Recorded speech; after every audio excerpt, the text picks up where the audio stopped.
আমরা জানি সি অর্থ দেখা, লুক অর্থ দেখা এবং ওয়াচ অর্থ দেখা, কিন্তু কখন কোনটাকে ব্যবহার করব অর্থাৎ এদের সঠিক ব্যবহারটা কি এই নিয়ে আজকের ক্লাসটি। So hello and welcome back to my channel my students, how are you all, hope you are all fit and fine. Today's topic is very important, that's why I request you to watch the entire class. So without further delay let's start today's class. See, look এবং watch তিনটি বাংলায় দেখা বোঝায়, কিন্তু ব্যবহার ভিন্ন রয়েছে। তো চলো প্রত্যেকটাকে আলাদা আলাদাভাবে উদাহরণের মাধ্যমে বোঝার চেষ্টা করি। তার আগে তোমাদের কাছে একটি রিকোয়েস্ট, যারা চ্যানেলটিতে নতুন রয়েছে এখনও পর্যন্ত চ্যানেলটিকে সাবস্ক্রাইব করোনি, এই ধরনের গুরুত্বপূর্ণ ভিডিওগুলি প্রতিনিয়ত পাওয়ার জন্য এখনই এই ভিডিওর নিচে সাবস্ক্রাইব বাটনটিতে ক্লিক করে চ্যানেলটিকে সাবস্ক্রাইব করে বেল আইকনটিকে বাজিয়ে রাখো। প্রথমে আলোচনা করছি সি নিয়ে, অর্থাৎ সি আমরা কখন ব্যবহার করব, অর্থাৎ কীরকম দেখা বোঝালে আমরা সি ইউজ করব। অর্থাৎ সি আমরা ব্যবহার করব চোখে পড়া, হঠাৎ দেখা বা কিছু বুঝতে পারা অর্থে, ঠিক আছে। কেবল দেখা বা চোখে পড়া, কোনো প্রচেষ্টা ছাড়াই যখন কিছু হঠাৎ চোখে পড়ে বা আমরা কিছু পারসিভ করি তখন আমরা সি ইউজ করব। চলো এক্সাম্পল দেখে নেই, তাহলে আরও ক্লিয়ার হয়ে যাব। যেমন আমি গাছে একটা পাখি দেখতে পাচ্ছি। আমি গাছে একটা পাখি দেখতে পাচ্ছি, এখানে আমাদেরকে অবশ্যই সি ইউজ করতে হবে, কারণ আমি কিন্তু পাখি দেখার উদ্দেশ্যে এখানে আসিনি, বাট আমি কোথাও হয়তো যাচ্ছিলাম, বাট আমি গাছে একটি পাখি দেখতে পাচ্ছি, ঠিক আছে। তো এরকম ক্ষেত্রে কিন্তু অবশ্যই আমরা সি ইউজ করব। তাহলে এর ইংরেজিটা কী হবে? আমি গাছে একটা পাখি দেখতে পাচ্ছি, এর ইংরেজিটা হবে, প্রথমেই আমাদেরকে আমি দেখতে পাচ্ছি এর ইংরেজিটা করতে হবে। তো আমি দেখতে পাচ্ছি এর ইংরেজিটা হবে আই ক্যান সি। আমি দেখতে পাচ্ছি, আই ক্যান সি। আমি কি দেখতে পাচ্ছি? একটা পাখি, এ বার্ড। একটা পাখি, এ বার্ড। অর্থাৎ আমি একটি পাখি দেখতে পাচ্ছি, I can see a bird. কোথায় দেখতে পাচ্ছি? গাছে, in the tree. In the tree. তাহলে আমি গাছে একটা পাখি দেখতে পাচ্ছি, এর ইংরেজিটা হচ্ছে I can see a bird in the tree. পরবর্তী উদাহরণ, তুমি কি কোথাও আমার ফোন দেখেছো? তুমি কি কোথাও আমার ফোন দেখেছো? এটি একটি ইন্টারোগেটিভ সেন্টেন্স, ঠিক আছে। তো এর ইংরেজিটা কি হবে?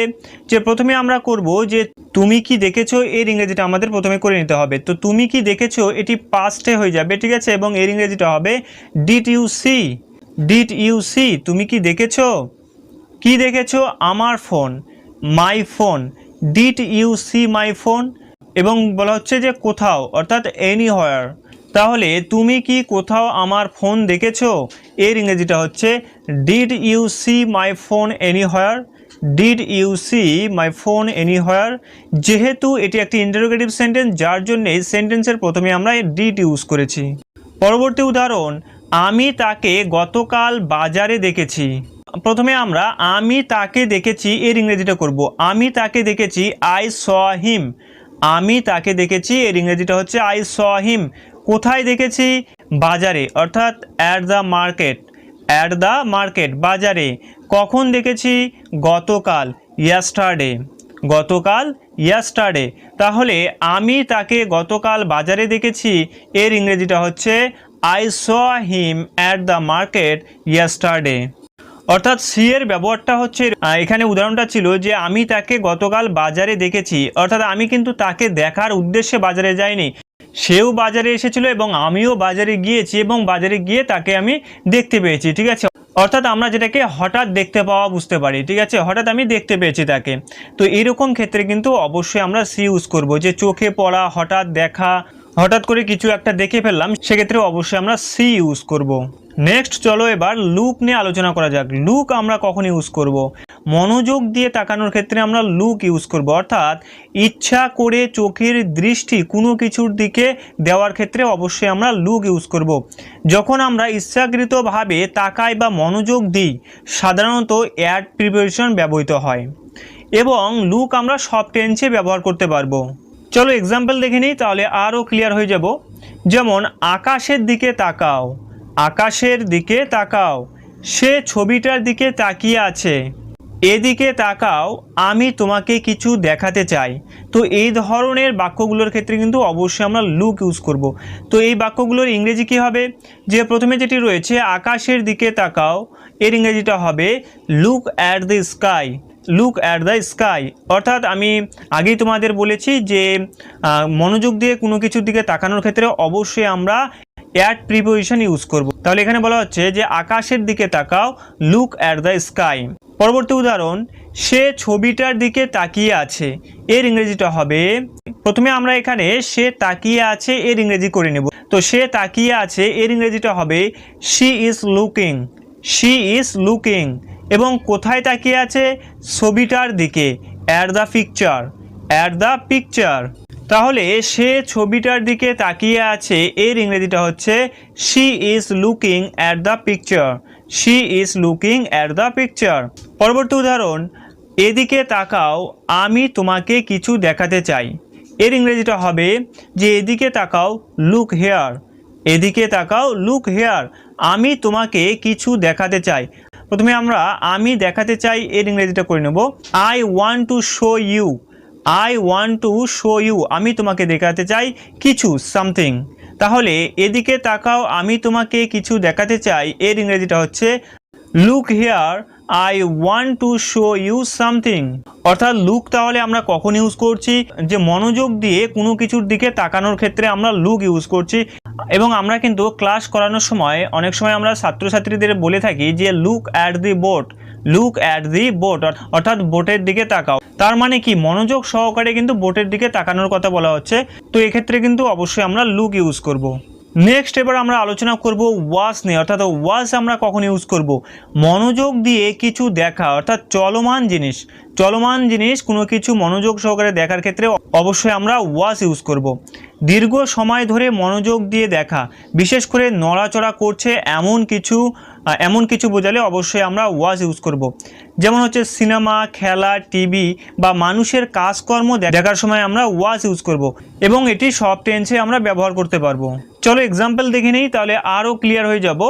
যেমন আমরা একটি সিনেমা দেখছি, আমি গত রাতে ফুটবল ম্যাচ দেখেছি, বাচ্চারা খেলছে, তাদের দিকে খেয়াল রাখো। তো এই বাক্যগুলোর ইংরেজি কি হবে? যে অবশ্যই প্রত্যেকটার ক্ষেত্রে আমরা কিন্তু ওয়াচ ইউজ করব, ঠিক আছে। তো প্রথম বাক্যটা রয়েছে আমরা একটি সিনেমা দেখছি, এর ইংরেজিটা করার ক্ষেত্রে আমাদেরকে প্রথমে আমরা দেখছি এর ইংরেজিটা করে নিতে হবে। তাহলে উই আর ওয়াচিং, আমরা দেখছি, কি দেখছি?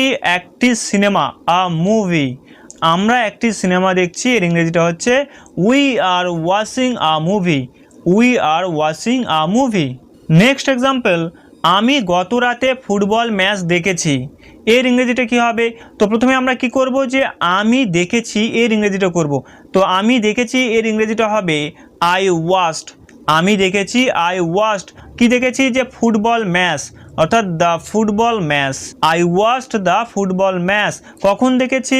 গত রাতে, লাস্ট নাইট, গত রাতে, লাস্ট নাইট। আমি গত রাতে ফুটবল ম্যাচ দেখেছি, এর ইংরেজিটা হচ্ছে I watched the football match last night. এবং তোমরা জানো যে সিনেমা এবং কোনো ধরনের খেলা দেখার ক্ষেত্রে অবশ্যই কিন্তু সেটি দীর্ঘ সময়ের হয়ে থাকে এবং চলমান হয়ে থাকে। তো দীর্ঘ সময়ে ধরে কোনো কিছু দেখার ক্ষেত্রে অবশ্যই আমরা ওয়াচ ইউজ করব। পরবর্তী উদাহরণটা হচ্ছে বাচ্চারা খেলছে, তাদের দিকে খেয়াল রাখো, এর ইংরেজিটা হবে watch the children while they play. তাহলে ওয়াচ আমরা কখন ইউজ করছি? দীর্ঘ সময় ধরে মনোযোগ দিয়ে দেখা, বিশেষ করে নড়াচড়া করছে এমন কিছু, অর্থাৎ সিনেমা, খেলা, টিভি বা মানুষের কাজকর্ম দেখার ক্ষেত্রে অবশ্যই আমরা ওয়াচ ইউজ করব। এবং তোমাদের বোঝার সুবিধার্থে আমি খুব সহজভাবে তোমাদের কাছে পার্থক্যটা তুলে ধরছি। দেখো যে সি আমরা কখন ইউজ করছি? হঠাৎ চোখে পড়া, অনিচ্ছাকৃত হঠাৎ চোখে পড়ার ক্ষেত্রে অবশ্যই আমরা সি ইউজ করব। এবং লুক কখন ইউজ করব? ইচ্ছা করে তাকানোর ক্ষেত্রে, ইচ্ছা করে তাকানোর ক্ষেত্রে আমরা লুক ইউজ করব। এবং ওয়াচ কখন ইউজ করব? নড়াচড়া বা চলমান কিছু মনোযোগ দিয়ে দেখার ক্ষেত্রে আমরা ওয়াচ ইউজ করব। তো এই হচ্ছে আজকের ক্লাস, যেখানে তোমাদের আমি সি, লুক এবং ওয়াচের পার্থক্য দেখালাম এবং এদের সঠিক ব্যবহার নিয়ে আলোচনা করলাম। তো ভিডিওটি দেখে যদি ভালো লাগে অবশ্যই একটি লাইক করে দাও। যারা এখনও পর্যন্ত চ্যানেলটিকে সাবস্ক্রাইব করোনি, প্রতিনিয়ত এই ধরনের গুরুত্বপূর্ণ ভিডিও পাওয়ার জন্য এখনই এই ভিডিওর নিচে সাবস্ক্রাইব বাটনটিতে ক্লিক করে চ্যানেলটিকে সাবস্ক্রাইব করে বেল আইকনটিকে বাজিয়ে রাখো।